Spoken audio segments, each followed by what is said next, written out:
Aerolinee Itavia merupakan maskapai yang berasal dari Italia. Sejak didirikan di tahun 1958, maskapai ini telah menjadi salah satu maskapai swasta utama bagi Italia hingga sekitar tahun 1960-an. Maskapai ini juga pernah mengalami sebuah tragedi penerbangan dengan penyebab yang kontroversial di tahun 1980. Kita take off ke kronologi.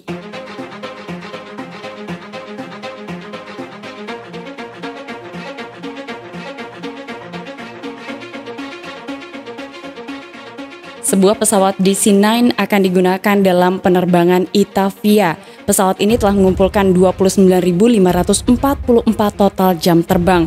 Pesawat tersebut dioperasikan dengan rute domestik terjadwal dari Bologna menuju ke Palermo, Italia pada tanggal 27 Juni 1980.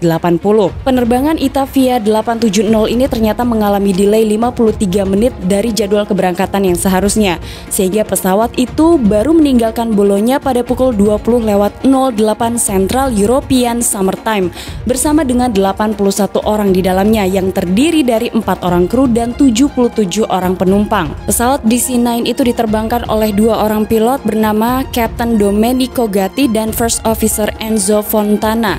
Perjalanan akan ditempuh dalam waktu 1 jam 30 menit di ketinggian 29.000 kaki. Penerbangan itu awalnya tenang, hingga setengah perjalanan pesawat itu tiba-tiba saja First Officer melapor pada petugas menara kontrol Palermo bahwa navigation beacon di dalam pesawat itu mengalami kerusakan. Sehingga sejak saat itu penerbangan 870 dipandu oleh petugas menara kontrol. Mereka diarahkan agar bisa tiba ke Bandara Palermo. Setelah mengikuti arahan dari petugas menara kontrol, pesawat itu berbelok. Namun pesawat ternyata mengalami turbulensi karena kedua pilot khawatir mengenai penumpang sehingga mereka beberapa kali meminta untuk turun ketinggian. Ketika pesawat itu berada di ketinggian 24.000 kaki, First Officer melapor pada petugas menara kontrol bahwa navigation beacon telah berfungsi kembali. Mereka juga melaporkan bahwa akan menghubungi kembali menara kontrol ketika pesawat sudah mulai turun dan mendekati bandara. Itu adalah komunikasi terakhir antara pilot penerbangan 870 dengan petugas menara kontrol, karena hanya beberapa detik setelahnya petugas menara kontrol melihat dari monitornya bahwa pesawat itu pecah kemudian hilang dari layar radarnya. 2 kali petugas menara kontrol Palermo mencoba untuk memanggil penerbangan 870 tapi tidak ada jawaban, sehingga petugas menara kontrol langsung menghubungi otoritas Bandara Palermo dan mengumumkan bahwa mereka telah kehilangan sebuah penerbangan yaitu Itavia 870. Petugas menara kontrol kemudian dikagetkan dengan sebuah informasi bahwa penerbangan Itavia 870 dinyatakan pecah, kemudian puing-puingnya tenggelam ke Laut Mediterania. Peristiwa itu terjadi di dekat Pulau Ustica pada pukul 20:59 malam waktu setempat. Maka kemudian pada pukul 21:00 malam waktu setempat, 2 buah jet F-104 milik Angkatan Udara Italia diterbangkan untuk melakukan pencarian. Namun mereka harus kembali dengan tangan kosong karena visibilitas yang buruk. Barulah keesokan paginya tim pencarian dan juga penyelamatan menuju ke lokasi di mana terakhir kalinya penerbangan 870 terlihat. Pencarian yang dilakukan cukup lama dan mereka melaporkan bahwa mulai melihat keberadaan puing-puing pesawat, dan mereka juga menginformasikan bahwa 81 orang penumpang di dalam pesawat itu dinyatakan meninggal dunia. Sesaat setelah tragedi penerbangan 870, dunia seperti meminta penjelasan mengenai sebuah tragedi yang menimpa pada pesawat DC-9, sebuah pesawat modern kala itu. Berbagai kabar mulai terdengar. Salah satu yang paling keras terdengar adalah kemungkinan pesawat ini jatuh karena rudal. Mengingat pesawat itu jatuh di daerah Laut Mediterania di mana itu adalah zona panas militer. Beberapa dugaan lain adalah mungkin saja pesawat itu terlibat dalam pertempuran jet milik NATO dengan jet milik Libya. Tragedi penerbangan ini bukan hanya diselidiki oleh Biro Investigasi Italia, Amerika, dan juga para ahli, tapi juga diselidiki oleh salah seorang reporter yang berasal dari salah satu surat kabar terkemuka di Italia. Sang reporter ini mengaku mendapatkan informasi bahwa jatuhnya penerbangan Itavia 870 disebabkan karena sebuah rudal ketika sebuah jet milik Prancis melakukan pengejaran pada sebuah jet Libya. Kemudian jet Libya ini bersembunyi atau mungkin melintasi pesawat DC-9 milik Itavia. Sang reporter itu justru menuliskan kabar tersebut di media dan sejak saat itulah pemerintah Italia kemudian menolak dan membantah kabar itu. Bahkan pemerintah Italia membentuk tim khusus untuk melakukan penyelidikan. Beberapa teori kemudian muncul mengenai penyebab dari jatuhnya penerbangan 870.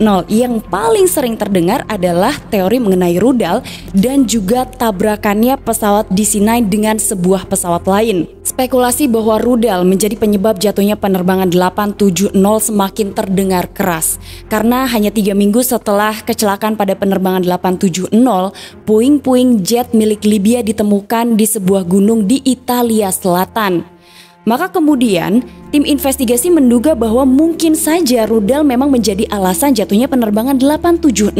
Sementara itu pihak Libya memberikan pernyataan bahwa jet yang jatuh di pegunungan Italia itu disebabkan karena pilot yang mengalami hipoksia, sementara pesawatnya tetap terbang karena adanya autopilot. Kemudian teori lain yang mulai terdengar adalah mungkin saja pesawat DC-9 itu mengalami sebuah tabrakan dengan pesawat lain.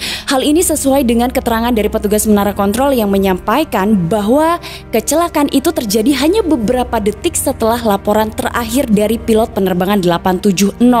Tapi kemudian tim investigasi tidak mendapatkan informasi adanya sebuah pesawat yang hilang atau mengalami kecelakaan di sekitar wilayah Laut Mediterania. Ketika tim investigasi sedang melakukan penyelidikan dan juga pencarian bukti terhadap tragedi penerbangan 870, 5 minggu setelah tragedi tersebut ternyata sebuah tragedi kembali terjadi di stasiun kereta api di Bologna.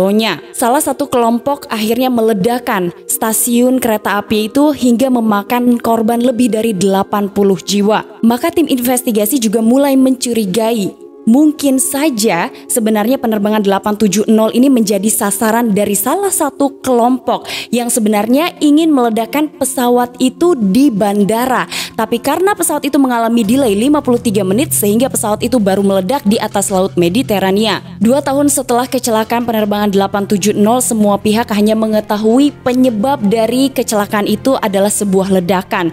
Tapi alasan pesawat itu meledak belum juga diketahui. Hal itu menimbulkan kontroversi di publik dan juga membuat banyaknya teori-teori liar semakin berkembang yang justru menuduh pemerintahan Italia ikut bertanggung jawab atas kecelakaan penerbangan 870. Bukan hanya itu, keluarga korban juga bahkan marah kepada pihak pemerintah Italia karena sampai saat itu mereka bahkan tidak pernah mengetahui apa penyebab dari meninggalnya keluarga mereka. Tahun 1987 black box dan 50% dari puing-puing pesawat akhirnya ditemukan setelah pemerintah Italia mengeluarkan biaya yang cukup besar. Puing-puing pesawat ini akhirnya dirakit kembali namun dalam kondisi yang seadanya. Kenapa puing-puing pesawat ini sulit sekali untuk dikumpulkan? Karena ternyata puing-puing pesawat ini terkubur di kedalaman 3.500 meter. Tahun 1989 atau 9 tahun setelah terjadinya kecelakaan, laporan akhir dirilis dengan kesimpulan bahwa pesawat itu meledak karena rudal dari sebuah jet yang tidak diketahui. Tapi kemudian tim investigasi menarik kembali laporan akhir itu karena dianggap kekurangan bukti. Hingga akhirnya pemerintah Italia kembali membuka penyelidikan dan saat itu mereka bekerja sama dengan tim investigasi internasional. Tim investigasi baru ini meminta agar pemerintah Italia mendanai pencarian puing-puing pesawat. Strategi dari pengumpulan puing-puing pesawat itu berhasil karena sekitar 40% dari puing-puing pesawat itu akhirnya ditemukan dan mereka merekonstruksi kembali pesawat DC-9 yang mengalami kecelakaan itu. Dari hasil rekonstruksi pesawat DC-9 yang mengalami kecelakaan itu, tim investigasi baru akhirnya mengetahui bahwa bagian belakang pesawat ini sepertinya mengalami kerusakan parah. Investigator menjelaskan bahwa ada bagian dari belakang pesawat yang benar-benar hancur, sepertinya adalah bagian paling dekat dengan sumber ledakan. Hasil kesimpulan awal dari tim investigasi baru itu mengungkap bahwa ada kesalahan pemasangan puing-puing pesawat pada investigasi pertama. Sehingga di investigasi pertama mereka menduga bahwa bagian pertama yang terkena ledakan adalah bagian hidung atau bagian depan kabin. Namun ternyata tim investigasi baru ini dapat memberikan penjelasan baru bahwa sebenarnya sumber utama dari ledakan itu justru berasal dari bagian belakang badan pesawat. Bagian hidung pesawat atau bagian depan kabin penumpang ini terlihat hancur karena ternyata bagian pertama yang menghantam air adalah bagian hidung dan juga bagian kabin depan penumpang. Sehingga bagian itulah yang terlihat rusak dan dianggap sebagai tempat pertama ledakan. Kemudian tim investigasi baru ini menganggap bahwa alat peledak terlihat lebih relevan dalam penyelidikan babak baru itu. Mereka menemukan sebuah wastafel yang terbuat dari baja yang bengkok ke atas karena sebuah ledakan. Investigator sangat yakin bahwa sumber ledakan itu berasal dari lavatory atau toilet di pesawat bagian belakang sebelah kanan. Untuk lebih meyakinkannya, maka tim investigasi melakukan sebuah uji coba dengan membuat sebuah lavatory atau toilet yang hampir mirip dengan toilet yang berada di pesawat DC-9. Dengan menempatkan alat peledak di bagian belakang wastafel di lavatory itu, tim investigasi ingin melihat apakah bentuk puing-puingnya atau pecahannya sama seperti yang ada di penerbangan 870. Dan ternyata terbukti ledakan itu membuat puing-puing di hasil percobaan itu hampir mirip dengan puing-puing yang berada di penerbangan 870.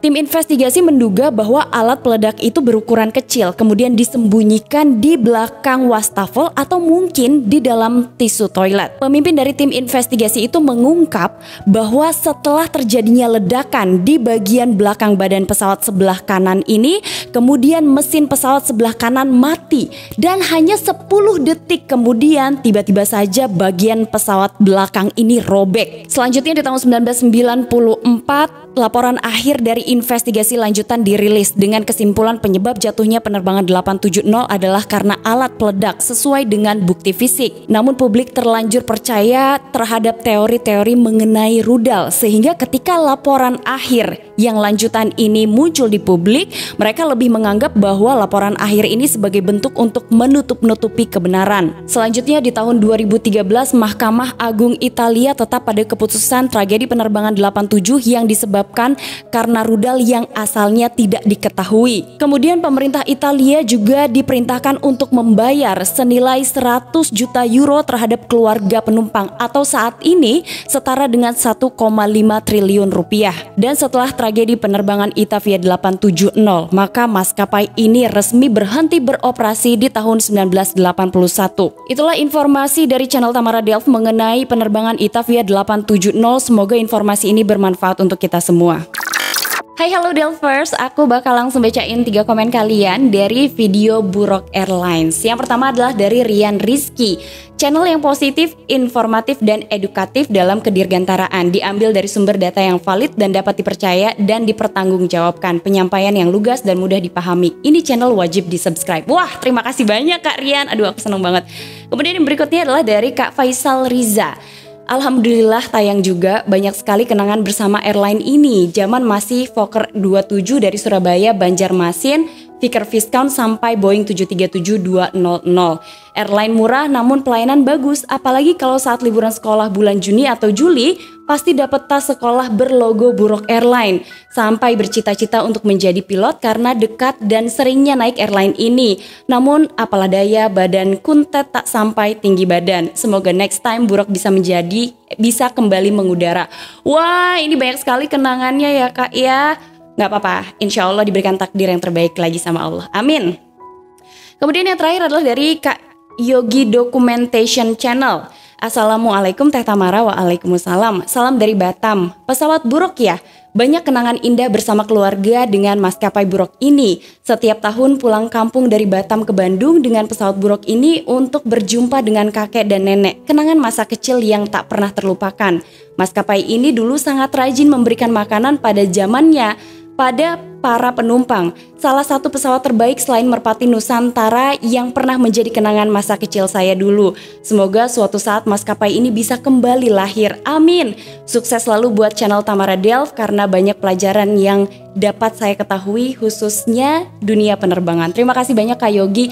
Kayaknya untuk beberapa episode ke depan aku masih akan terus bacain pengalaman-pengalaman kakak-kakak ini yang pernah naik Buruk Airlines. Aku belum pernah naik tapi siapa tahu maskapai ini bisa terbang kembali di langit Indonesia. Amin amin ya robbal alamin. Terima kasih kamu udah nonton video aku hari ini. Jangan lupa di subscribe, dinyalain lonceng notifikasi, dan sampai ketemu di episode selanjutnya. Assalamualaikum warahmatullahi wabarakatuh. Bye bye.